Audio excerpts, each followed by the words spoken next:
अन्यायकारक गोवंश हत्याबंदी कायदा रद्द करण्यासाठी 21 ऑगस्ट रोजी तहसील कार्यालयावर मोर्चाचं आयोजन.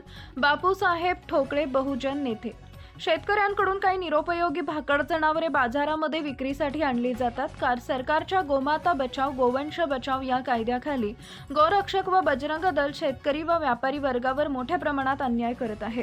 भाकड जनावरे सांभाळणं शेतकऱ्यांना नुकसानकारक ठरत आहे. ही गोवंशांची जनावरे बाजारात विक्रीसाठी आणली असता गोरक्षकांकडून बळजबरीनं ताब्यात घेतली जातात. बजरंग दलाचे कार्यकर्ते व गोरक्षक ही जनावरं कुठं नेतात हे अस्पष्ट आहे. गायींची नर जातीची वासरं शेतकऱ्यांना सांभाळणं अवघड होतं. अशावेळी विकावी लागतात. गोवंश जनावरे गोशाळेत पाठवून त्यांचं पालनपोषण करण्याच्या नावाखाली अन्याय अत्याचार वाढत आहे. सरकारनं हा कायदा रद्द करावा, व्यापारी व शेतकऱ्यांना न्याय द्यावा अशी भूमिका बहुजन समाजाच्या वतीनं शेतकरी व व्यापारी यांच्या रक्षणासाठी घेण्यात आली आहे. गोरक्षणाच्या नावाखाली अनेक जण कायदा व सुव्यवस्था हातामध्ये घेत आहेत. गोरक्षकांनी ही हुकुमशाही करू नये यासाठी येत्या गुरुवारी 21 ऑगस्ट रोजी तहसील कार्यालयावर सरकारच्या अन्यायकारक कायद्याविरोधात मोर्चा काढण्यात येणार आहे अशी माहिती बहुजन नेते बापूसाहेब ठोकळे यांनी सांगोला इथं आयोजित केलेल्या बैठकीमध्ये देण्यात आलाय. शेतकरी संघटनेचे राज्य सरचिटणीस बाळासाहेब वाळके यावेळी म्हणाले, सरकारनं गोवंश हत्याबंदी कायदा लागू केला असून तो अन्यायकारक आहे. शेतकऱ्यांच्या भाकड जनावरांच्या खरेदी विक्रीवर बंदी, वाहतुकीवर बंदी घातली. गोवंश हत्या बंदी म्हणजेच गोपालक हत्या असं म्हटलं तर वावगं होणार नाही. केंद्र व राज्य सरकारनं बजरंग दल व गोरक्षक यांना प्रोत्साहन व गोवंश हत्या बंदी कायदा रद्द करावा. प्रत्येक गावात जनजागृती करावी व 21 ऑगस्ट रोजी तहसील कार्यालयावर काढण्यात येणाऱ्या मोर्चामध्ये मोठ्या संख्येनं शेतकरी बांधव, व्यापारी बांधव यांनी सहभागी व्हावे व सरकारला कायदा रद्द करण्यास भाग पाडावे असा निर्णय घेण्यात आलाय.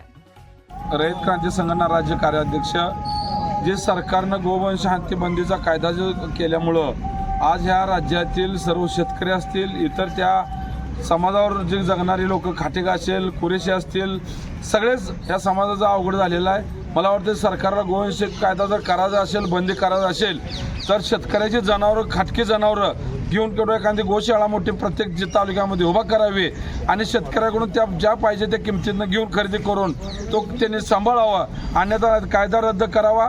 जर कायदा ह्या 4 ते 5 दिवसामध्ये कायदा बदल नाही केला तर आमचे राज्याचे नेते, या राज्याचे कृषी राज्यमंत्री, माजी कृषी राज्यमंत्री आमदार सदाभाऊ खोतसाहेब असतील, रघुनाथ दादा पाटील असतील, सर्व समाजाला बरोबर घेऊन गुरुवारी 21 तारखेला सकाळी 11 वाजता सांगोला तहसील कार्यालयावर आम्ही मोर्चा आयोजित करणार आहे. या मोर्चामध्ये आमचे सर्व समाज बांधवाचे लेकरं बाळा असतील, जनावरं असतील, हे जनावर घेऊन त्या ठिकाणी मोर्चा करणार आहे. आणि माझी सोलापूर जिल्ह्यात सर्व ह्या जाती समाजातील सर्व शेतकऱ्यांना, सर्व समाजांना विनंती आहे की या मोर्चामध्ये सामील होऊया आणि या सरकारला गुडघे टेकवण्याची वेळ आणूया.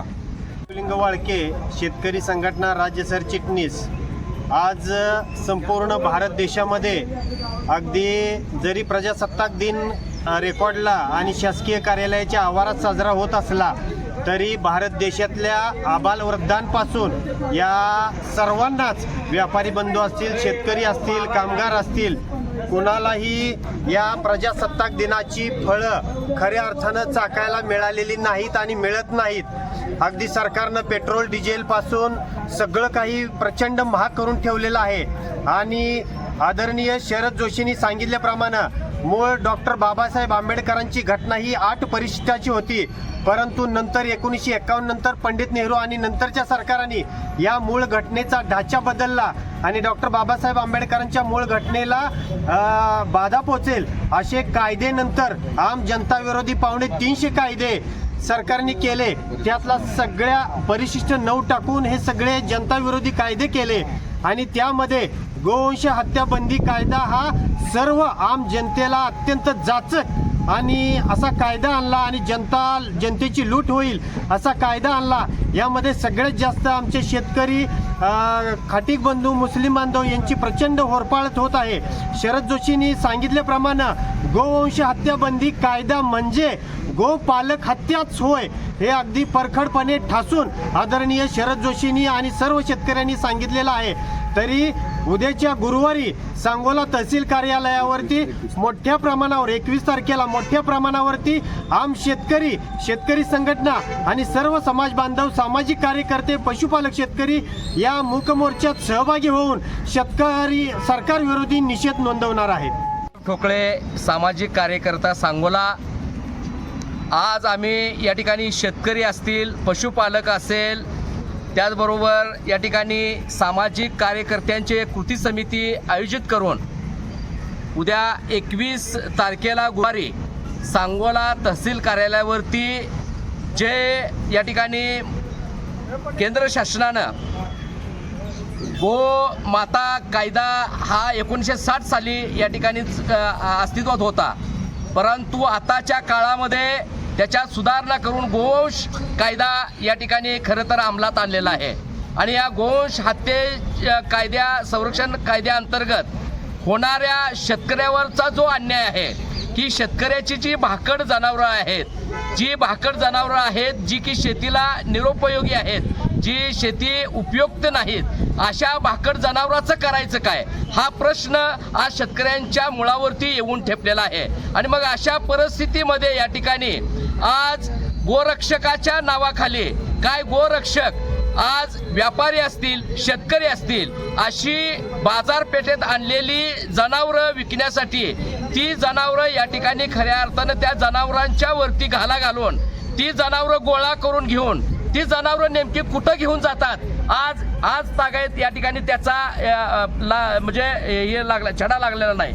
तरी आम्ही त्याच्या संदर्भातल्या भूमिकेनं जर या ठिकाणी शेतकऱ्याला उपयुक्त नसणारी जे भाकड जनावरं आहेत, ही भाकड जनावरं जर शासनानं आम्हाला या ठिकाणी प्रत्येक जनावरामागं 1 लाख रुपये अनुदान देऊन जर आम्हाला ती जनावरं सांभाळा म्हटले तर तशा पद्धतीचं अनुदान द्यावं. आम्ही ही जनावरं या ठिकाणी सांभाळायला तयार आहोत.